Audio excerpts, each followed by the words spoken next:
अविनाशी योग विवस्वान को सिखाया था। फिर विवस्वान ने अपने पुत्र मनु को और मनु ने अपने पुत्र इक्ष्वाकु को सिखाया। हे परंतप, इस तरह परंपरा के अनुसार इस योग को राजर्षियों ने जाना, किंतु बहुत समय बीत जाने के कारण यह योग इस मनुष्य लोक से लुप्त हो गया। तू मेरा भक्त और प्रिय मित्र है, इसलिए यह प्राचीन योग आज मैं तुम्हें बताता हूं, क्योंकि यह बड़ा रहस्यमय और उत्तम योग है। अर्जुन बोले, आपका जन्म तो इस काल में हुआ है और विवस्वान का जन्म तो बहुत पुराना है। फिर यह बात मैं कैसे मान लूं कि आपने ही सृष्टि के आरंभ में विवस्वान को इस योग का ज्ञान दिया था? श्री भगवान बोले, हे अर्जुन, मेरे और तेरे कई बार जन्म हो चुके हैं, किंतु हे परंतप, उसे मैं जानता हूं पर तू नहीं जानता। यद्यपि मैं अजन्मा हूं और मेरी प्रकृति न बदलने वाली है, तथा मैं सभी प्राणियों का ईश्वर भी हूं, फिर भी प्रकृति के विपरीत मैं अपनी योग माया से जन्म लेता हूं। हे भारत, जब जब धर्म की हानि और अधर्म की वृद्धि होती है, तब तब मैं साकार रूप में प्रकट होता हूं।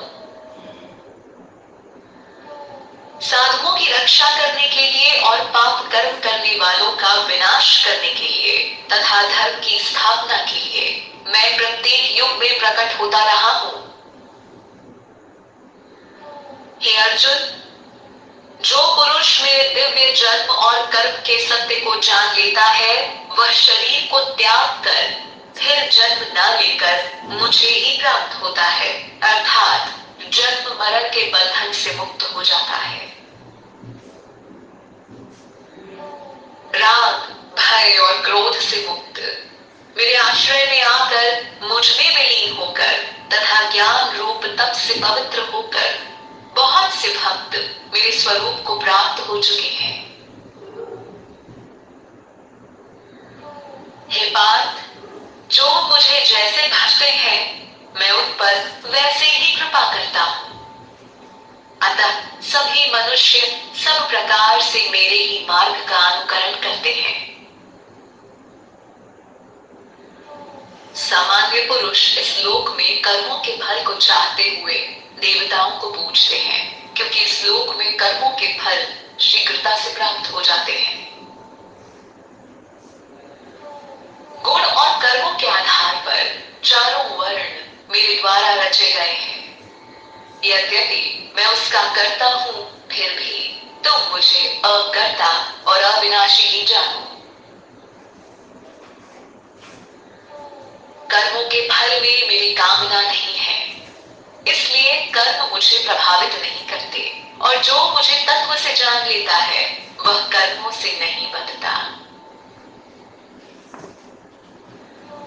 पूर्व काल में मोक्ष पाने वाले पुरुषों ने भी इसी प्रकार के कर्म किए थे, इसलिए तू भी पूर्वजों के समान किए जाने वाले कर्मों को ही कर। कर्म क्या है और अकर्म क्या है, इस विषय में बुद्धिमान पुरुष भी भ्रम में पड़ जाते हैं। इसलिए मैं तुम्हें कर्म और अकर्म का स्वरूप समझाऊंगा, जिसे जानकर तू संसार बंधन से मुक्त हो जाएगा। कर्म और विकर्म क्या है तथा अकर्म क्या है, यह जानना चाहिए, क्योंकि कर्म का प्रभाव बहुत गहरा है। जो मनुष्य कर्म में अकर्म देखता है और अकर्म में कर्म देखता है, वह मनुष्यों में सबसे बुद्धिमान है, योगी है और संपूर्ण कर्मों को करने वाला है। जिसके सारे कर्मों का आरंभ संकल्प और कामना से रहित है तथा जिसके संपूर्ण कर्म ज्ञान रूपी अग्नि से तप गए हैं, उसको ज्ञानी जन पंडित कहते हैं। जो कर्म फल में लगाव का त्याग करके उस पर निर्भर न रहकर सदा तृप्त है, वह कर्मों में अच्छी तरह से लगा हुआ भी वास्तव में उन कर्मों का कर्ता नहीं माना जाता।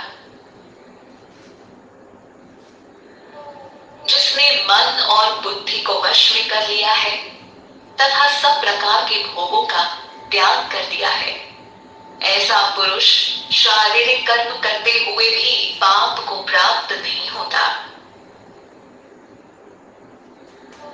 जिस मनुष्य को जो कुछ मिल जाए उसमें ही संतुष्ट रहता हो, जो ईर्ष्या और द्वंद्वों से मुक्त रहकर सफलता और असफलता में समभाव रहे, वह कर्म करते हुए भी उससे नहीं बंधता। जिस पुरुष के मन में लगाव सदा मिट गया है और वह मुक्त है, जिसका चित्त ज्ञान में स्थित है, यज्ञ के लिए इस प्रकार का कर्म करने वाले पुरुष के समस्त कर्म विलय हो जाते हैं। जिस यज्ञ में अर्पण भी ब्रह्म है, यज्ञ में प्रयोग किया द्रव्य भी ब्रह्म है और ब्रह्म रूप कर्ता के द्वारा ब्रह्म रूप अग्नि में आहुति देने की क्रिया भी ब्रह्म है, ऐसे यज्ञ को करने वाले जिस मनुष्य की ब्रह्म में कर्म समाधि हो गई है, उसके द्वारा प्राप्त फल भी ब्रह्म ही है। कुछ योगी जन यज्ञ के द्वारा देवताओं का पूजन करते हैं, जबकि दूसरे ज्ञानी जन ब्रह्म रूपी अग्नि में अपने आप को समर्पित करते हुए यज्ञ करते हैं। कुछ योगी जन सुनने आदि क्रियाओं और इंद्रियों को संयम रूपी अग्नि में त्याग देते हैं, परंतु अन्य लोग शब्द आदि इंद्रिय विषयों को इंद्रिय रूपी अग्नि में त्याग देते हैं। दूसरे योगी जन संपूर्ण इंद्रियों और प्राणों की क्रियाओं को ज्ञान से प्रकाशित आत्म संयम योग की अग्नि में त्याग किया करते हैं। कुछ साधक द्रव्य रूपी यज्ञ, तपस्या रूपी यज्ञ और योग रूपी यज्ञ करने वाले होते हैं, और कुछ अन्य कठिन व्रत तथा स्वाध्याय रूपी ज्ञान यज्ञ करने वाले होते हैं। कई योगी जन आपान वायु में प्राण वायु को अर्पित करते हैं तथा प्राण में अपान की आहुति देते हैं। कई प्राण और अपान की गति को रोककर प्राणायाम करने वाले होते हैं। अन्य कितने ही योगी नियमित आहार करने वाले प्राणों को प्राणों में अर्पित किया करते हैं। ये सभी साधक यज्ञों द्वारा पापों का नाश करने वाले और यज्ञों को जानने वाले हैं। हे कुरुश्रेष्ठ, त्याग और अर्पण से बचे हुए अमृत का अनुभव करने वाले पुरुष सनातन ब्रह्म को प्राप्त होते हैं। यज्ञ न करने वाले पुरुष को यह लोक भी नहीं मिलता, तो फिर परलोक कैसे मिलेगा? ऐसे अनेक प्रकार के यज्ञों का वर्णन वेदों में विस्तार से है। इन सब को कर्मों से उत्पन्न जान। इस प्रकार यज्ञ करने से तुम कर्म बंधन से मुक्त हो जाओगे। हे परंतप, द्रव्य में यज्ञ से ज्ञान यज्ञ श्रेष्ठ है, क्योंकि हे पार्थ, संपूर्ण कर्म ब्रह्मात्म अर्थात तत्व ज्ञान में समाप्त हो जाते हैं। अतः तुम तत्वज्ञानी महापुरुष के पास जाकर उस तत्व ज्ञान को समझ, उनको साष्टांग दंडवत करने, उनकी सेवा करने और सरलता पूर्वक प्रश्न करने से वे तुझे उस तत्व ज्ञान का उपदेश देंगे। हे पांडव, तत्व ज्ञान के अनुभव के बाद पुनः तुम्हें इस प्रकार का मोह नहीं होगा और तुम सभी प्राणियों को अपने आत्म स्वरूप में तथा परमात्म स्वरूप में ही देखोगे। यदि तू पापियों से भी अधिक पापी है, तो भी तो ज्ञान रूपी नौका द्वारा निश्चय ही संपूर्ण पाप सागर को पार कर जाएगा। हे अर्जुन, जिस प्रकार प्रज्वलित अग्नि सब प्रकार के ईंधनों को भस्म कर देती है, उसी प्रकार ज्ञान रूपी अग्नि सभी कर्मों को भस्म कर देती है। इस संसार में ज्ञान के समान पवित्र करने वाला कोई दूसरा साधन नहीं है। जो योग में भली भांति निपुण हो गया है, वह उस तत्व ज्ञान को स्वयं ही अपने आप में पा लेता है। श्रद्धावान, तत्पर और जिस पुरुष ने अपनी इंद्रियां वश में कर ली हो, वह पुरुष ही ज्ञान प्राप्त करता है। ज्ञान प्राप्त करके वह शीघ्र ही परम शांति को प्राप्त कर लेता है। अज्ञानी, श्रद्धाहीन और संशय युक्त मनुष्य नष्ट हो जाते हैं। ऐसे संशयी पुरुषों के लिए न तो यह लोक है, न परलोक है और न ही सुख है।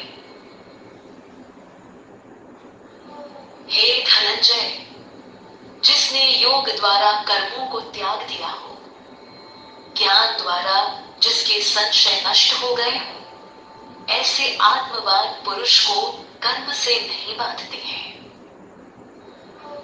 इसलिए हे भारत, तू अपने हृदय में अज्ञान से उत्पन्न संशय का ज्ञान रूपी तलवार से छेदन करके कर्म योग में स्थित होकर युद्ध के लिए तैयार हो जा। ओम तत्सदिति श्रीमद्भगवद्गीतासूपनिषत्सु ब्रह्म विद्यायां योग शास्त्रे श्री कृष्णार्जुन संवादे ज्ञान कर्म संन्यासः योगो नाम चतुर्थोऽध्यायः।